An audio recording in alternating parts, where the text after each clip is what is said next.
স্বাস্থ্য খাতের সংস্কারে অন্তর্বর্তী সরকারের গঠিত কমিশনের কাছে স্বাস্থ্য সংস্কার প্রস্তাবনা জমা দিয়েছে বিএনপি। বৃহস্পতিবার রাজধানীর মিন্টো রোডে শহীদ আবু সাইদ ইন্টারন্যাশনাল কনভেনশন সেন্টারে স্বাস্থ্য সংস্কার কমিশনের অফিসে প্রস্তাবনা জমা দেয় বিএনপির প্রতিনিধি দল।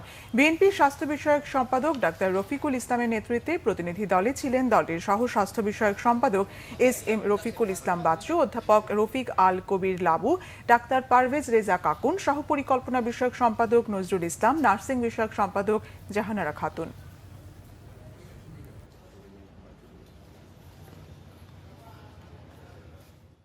ইন্টেরিয়র গভর্নমেন্টের কাছে আমাদের যে স্বাস্থ্য সংস্কার কমিশনের মাধ্যমে যে প্রস্তাবনা সেটা আমরা দিয়েছি, তারা আশা রাখি যে অচিরেই যে পরবর্তীতে যে সরকার গঠিত হবে এবং সেই সরকারের মাধ্যমে যে গণতান্ত্রিক প্রক্রিয়া যে সরকার গঠিত হবে সেই সরকারের মাধ্যমে তাদের যে স্বাস্থ্য সংস্কার কমিশনের যে প্রস্তাবনাগুলো সেগুলিকে বিবেচ্য বিষয়ে প্রধান বিবেচ্য বিষয় হিসেবে রাখা হবে।